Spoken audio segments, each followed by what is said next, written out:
Bonjour, je suis le Dr Mike Evans. Aujourd'hui, je vous parle d'amélioration de la qualité dans les soins de santé. La première question à se poser est la suivante. Pourquoi devrait-on se soucier de l'amélioration de la qualité? En toute honnêteté, ça me semble un peu ennuyant. On dirait l'objectif d'un PDG d'entreprise. Mais en réalité, si on creuse un peu, c'est plutôt génial. Ça relève peut-être plus d'une philosophie ou d'une attitude sur la façon d'améliorer les choses. C'est en fait l'attitude que je recherche chez mes patients. Cette capacité et cette volonté à changer leur comportement pour améliorer leur qualité de vie et d'en faire une habitude. Le changement exige des aptitudes. C'est aussi une question d'humilité et de conscience de soi, de pouvoir se dire « je peux certainement faire mieux ». C'est la capacité de trouver des meilleures approches, de voir ce qu'elles permettent de changer et de les adapter jusqu'à ce qu'elles donnent des résultats. Alors, si mes patients peuvent le faire, ils méritent que les professionnels de la santé en fassent tout autant. La prochaine question serait donc, si nous avons déjà l'attitude, comment faire pour nous améliorer?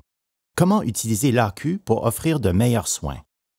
La science de l'amélioration existe depuis un bon moment. Des organisations comme Toyota et Bell Labs et des leaders comme Walter Schubert, W. Edwards Deming et Joseph Juran l'ont peaufiné et simplifié.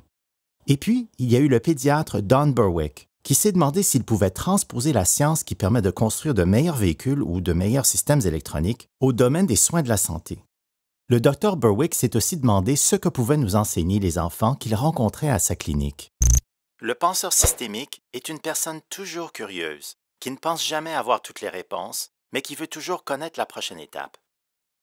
Si vous observez un enfant, vous verrez ce phénomène se produire. Dans leur croissance et leur développement, les enfants sont des penseurs systémiques innés. Ils essaient toujours la prochaine chose, sondent la matière, écoutent le bruit, pensent à ce qu'ils feront ensuite. Et ils ne sont pas là pour résoudre les problèmes éternellement. Ils sont là pour la prochaine étape. Un penseur systémique, c'est ça. C'est une curiosité sans fin à l'égard d'un monde que vous ne comprendrez jamais complètement, mais que vous pourriez un peu mieux comprendre en passant à la prochaine étape. D'accord, une vidéo dans une vidéo, c'est une première. Mais j'ai pensé qu'il nous aiderait à mieux passer notre message. Vous m'en donnerez des nouvelles en commentaire sous la vidéo YouTube. Le Dr Berwick a donc fondé l'Institute for Healthcare Improvement et s'est concentré sur l'amélioration dans le domaine des soins de santé. Elle consiste principalement à réduire les erreurs.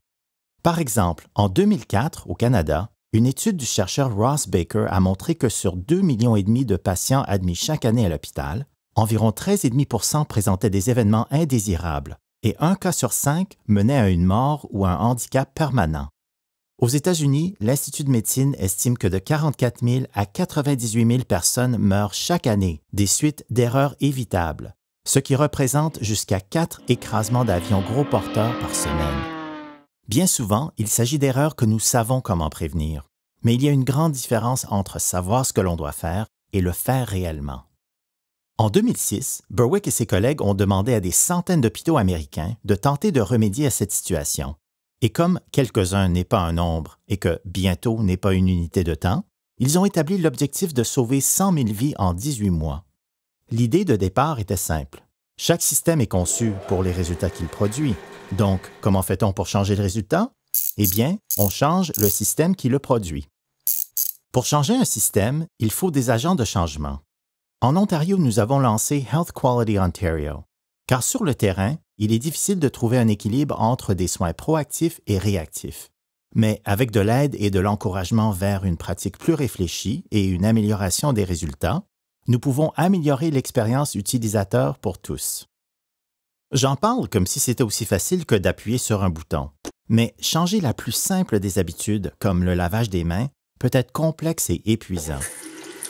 Et tous ces petits comportements ont un effet domino sur la santé.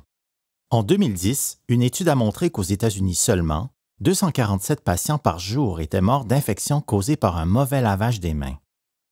Alors, revenons à la simplicité. L'amélioration semble se fonder sur 3 questions et un cycle. L'amélioration commence par un objectif. Alors, première question, qu'allez-vous améliorer? Et de combien? Par exemple, 70% du personnel se lavera les mains au début et à la fin des visites de patients d'ici le 1er décembre. Parfait, nous avons un objectif. Commençons à tester des changements. D'accord? Non, pas si vite. Deuxième question, comment savoir si un changement est une amélioration? Il faut choisir des éléments et les mesurer. Qu'avons-nous de réalisable et de fiable? Comment saurons-nous si nos changements procurent une amélioration? Est-ce qu'une personne consigne le lavage des mains du personnel? Est-ce une auto-évaluation? La quantité de savon utilisée a-t-elle un effet? Bon, nous avons un objectif et des outils de mesure. Prochaine étape, la troisième question. Quels changements produiront une amélioration? Pour commencer, nous voulons tester un premier changement avec un cycle PEEA. Planifiez le test, exécutez-le, étudiez les résultats et agissez en conséquence.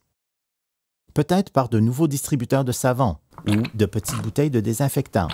Une étude a notamment montré qu'en changeant simplement le texte d'une affiche, on observait une amélioration chez le tiers du personnel. Pourquoi pas des récompenses, un audit, une rétroaction, ou demander aux patients de vérifier? Choisissez un changement et allez-y. Ensuite, testez d'autres changements et poursuivez les cycles PEEA. Fignolez le changement en fonction de vos apprentissages. Dites-vous, voici des façons de nous améliorer. Essayons-les en les mettant en pratique d'une manière bien adaptée à notre clinique et à nos patients, puis mesurons nos résultats. Adapter, adopter ou rejeter. C'est simple, puissant et ça fonctionne. À mon hôpital, St. Michael's à Toronto, les patients âgés avec fracture de la hanche attendaient souvent plus de 2 jours pour une chirurgie. Cette attente s'accompagnait de douleurs, d'un risque accru d'état confusionnel et de dépression, de rétablissement plus long et même de mort. L'équipe a planifié et réorganisé chaque étape du parcours de ces patients pour qu'ils accèdent plus rapidement à leur chirurgie. Elle a créé un code hanche. Dès l'arrivée du patient, il passait directement à la liste de chirurgie urgente, au triage rapide, aux tests essentiels et aux consultations prioritaires, de l'anesthésie à la médecine interne et ainsi de suite. Avec tous ces petits changements, le taux de patients opérés dans les 48 heures est passé de 66 à 90 %. Ces changements ne peuvent se faire sans considérer l'aspect humain du changement. Vous verrez qu'il est possible que vos collègues n'aient pas autant d'intérêt que vous pour le lavage des mains, les infections urinaires ou le diabète. Je sais, c'est fou. Mais cela m'amène à 3 conseils. D'abord, la lassitude par rapport à l'innovation. Bien souvent, vos collègues se font submerger de demandes pour changer les pratiques. Et bien que l'intention soit bonne, ce peut vite devenir pénible. J'utilise l'approche de l'entrevue motivationnelle. Ce principe reconnaît que nous sommes naturellement enclins à régler les choses, à prodiguer des conseils et à demander des changements. Mais en réalité, nous ne sommes pas tous prêts pour des changements.